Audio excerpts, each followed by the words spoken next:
What if I told you that your vision isn't just about what you want to accomplish, but about the energy and space that you create around you? Because here's the truth that most successful entrepreneurs won't admit: their vision feels empty.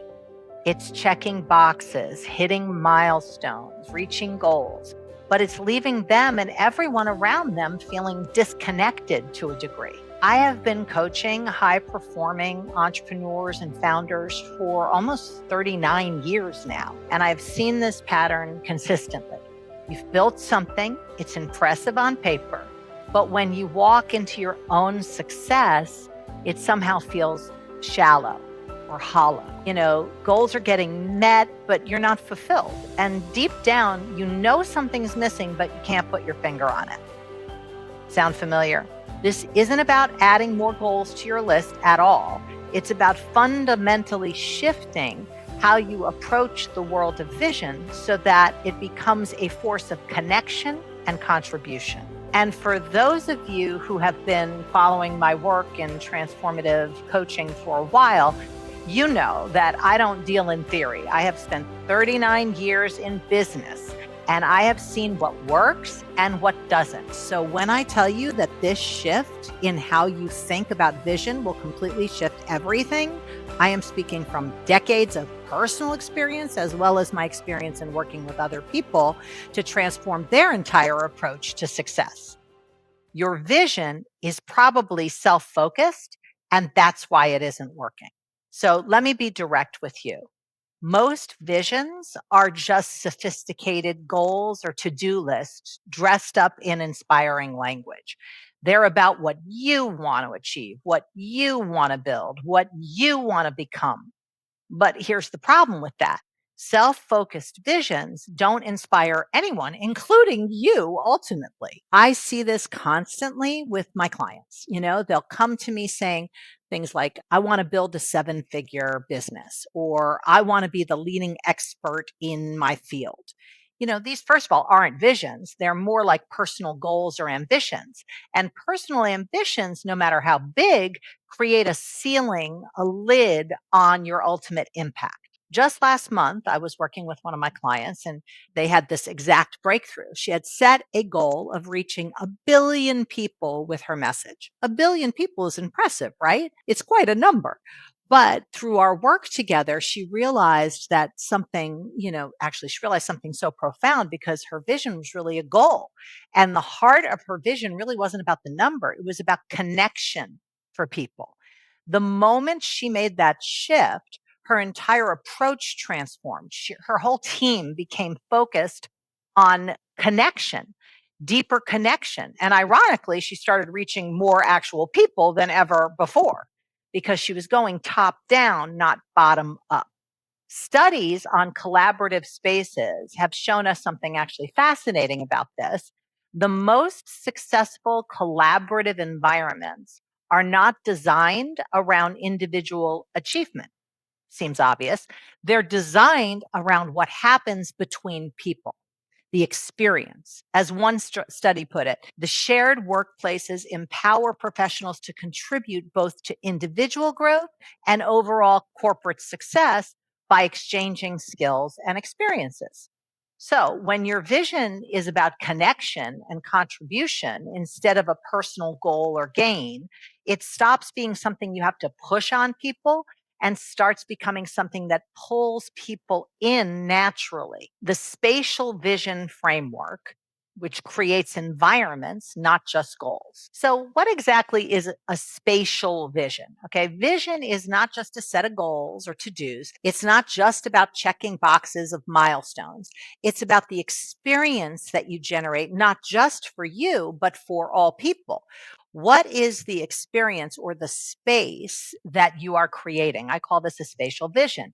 Think of your vision as a space that others want to either enter and or contribute to, or they just feel out of place. Think about it this way. When someone encounters your vision, whether it's through your business, your content, or even just a conversation with you in passing, what do they feel? Do they feel inspired? Do they feel safe, encouraged? challenged, like in a good way, that's your space of vision. And most entrepreneurs have never really thought about it that way. They're mostly focused on what they want to achieve. I worked with a client actually who ran a consulting firm, and her original vision was to be the go to expert for organizational transformation in her field, right? But that's not really a vision, it's a goal. It was all about her. So we shifted it to creation and excellence. That was the space she was committed to. Suddenly, her clients weren't just hiring her, they were joining a movement, an environment. It wasn't just about her executing her ideas, they were co creating the solutions in that space. So here's how you know if your vision is spatial. Can other people see themselves contributing to it, experiencing it? Because when your vision becomes about the space you're creating for others, you're included, but it's not about you, everything shifts. The momentum builds, and people start actually showing up differently and start acting differently inside of that new space. The three qualities that every connecting vision must have. So let me break down the three essential qualities that transform a vision from self focused to space creating. The first quality is invitation, not achievement. So a connecting vision invites participation rather than demanding admiration. Instead of, look what I built, it's look what we could build together. This is the difference between a vision that exhausts you, that drains you, and one that energizes everyone involved, including you. The second quality is there's a space for others' gifts. Your vision should have room for other people's talents, their unique genius, their perspectives, and their contributions. If your vision only works with you at the center, it's not a vision, it's a job description. And the companies that truly scale are the ones that have vision as a space for others being their genius, not just exhibiting the genius of the founder. The third quality is it's got to be bigger than your lifetime. The most powerful visions are ones that could continue and grow even without you. They're about creating something that has a life of its own, has momentum of its own. This is what we call legacy work. And it's what separates temporary success from lasting impact. Let me give you a concrete example. One of my clients was building what he thought was a powerful vision for his business, right?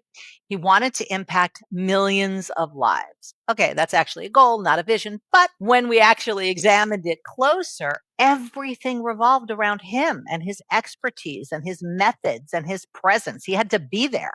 So we transformed it to a goal and we started focusing on the methodology. What could others learn? What was the vision? Legacy. Now he has certified practitioners all around the world, expanding his work in ways that he had never even thought of. That is the power of vision with a space for others. It's not about you, it includes you. Here's a 5-minute vision space exercise that changes everything. So now I'm going to give you an exercise that I use with my clients to transform their vision from self focused to space creating. This is simple but profound. And I want you to actually do this. Don't just imagine doing it, actually do it. Don't just think about it. So the first step is just close your eyes. Okay, if you're driving, don't do that, but close your eyes and imagine your vision as an actual physical space, not the outcome, not the achievement, but the space itself. What does it look like? How does it feel when you walk into that space? What's the experience that you're imagining? Step two, now imagine someone else walking into that physical space, someone you've never met before. What is their experience of being in the space of your vision? Do they immediately see a place where they could express themselves and contribute something valuable? Or do they feel like they're walking into someone else's trophy room? Step three, write down 3 words that actually describe the energy of this space. Not what you're trying to accomplish like a goal, but what do people, including you, experience when you're in that space, when they're in that space? These 3 words become your North Star for every decision you make. You're measuring it against that vision being realized. Most of my clients realize that their original vision was really more like a trophy case. It's impressive, but untouchable to a degree. The spatial vision feels like a workshop or a garden or a gathering place where people can grow and contribute. One client described it perfectly. My old vision felt like a museum of my achievements. My new vision feels like a laboratory where breakthroughs happen. And here's what's powerful about this exercise. When challenges come, and they will, as we know, you return to the vision space instead of getting lost in frustration or annoyance or doubt. You ask yourself, does this decision express my vision? Does it weaken it? Does it strengthen it? Does it invite more contribution or create more barrier? This becomes your compass, like your truing mechanism for navigating any kind of complexity that shows up in your life. And for those of you who are realizing that your vision needs this kind of tweaking or architecting or transformation, you're not alone. This is exactly the work that I do with people in my vision workshop. So we take successful but unfulfilled leaders, entrepreneurs, and help them create visions that don't just achieve goals, they create movements and environments. So if you want to dive deeper into the world of vision, grab my vision workshop. The link is in the description and you can get instant access right now. How your spatial vision creates ripple effect. Here's what happens when you shift to a spatial vision versus a self-focused vision. And I've seen this with hundreds of my clients over the last 39 years of coaching. First, your team engagement completely transforms. People stop just executing tasks and start bringing ideas to the party. They stop asking, what do you want me to do? And they start asking, what if we tried this? Like, maybe this could work to expand this.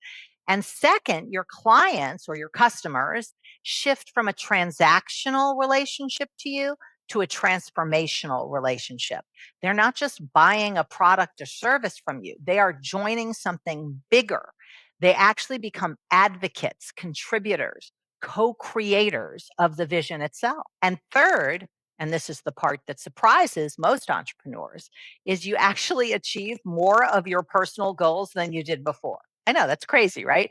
Because when your vision creates a space for others, it generates momentum, and you could never create that kind of momentum alone. The collective energy amplifies everything.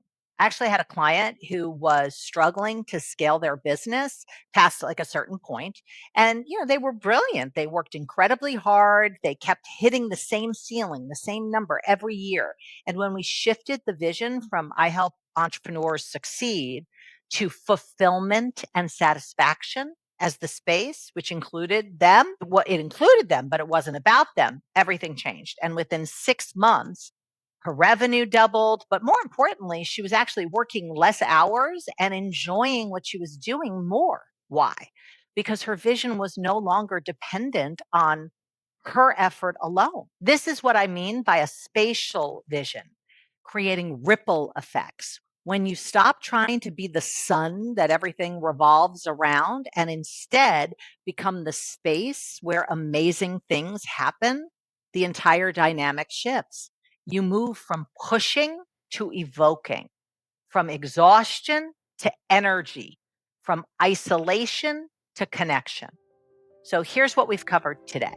Your vision might be self-focused, and that's exactly why it feels empty and unfulfilling. Spatial vision creates environments that people actually want to be a part of, not just achievements to admire or make happen. Every connecting vision has an invitation, a space for others, and a life beyond you. And you can start transforming your vision right now in that 5-minute exercise that I gave you in the episode. But here's what I really want you to understand about this whole thing. This isn't just about having a better vision statement or something. This is about shifting from being someone who achieves things, who gets things done, to being someone who creates spaces where transformation can happen, not just for you, but for others. And that is the difference between success and fulfillment. That's the difference between building a business and creating a legacy. Now, once you've created this spatial vision, The next challenge is actually, okay, how do I implement it, right? In your daily practices, in your business, in your operations? How do you run meetings in a way that embody this vision? How do you make decisions that strengthen the vision, the space, rather than just advance your goals? How do you hire and lead in a way that invites people's contributions rather than just has them execute your ideas? I work with all these ideas in the videos on this channel. So watch the next video to develop yourself in the art of being unmessable with.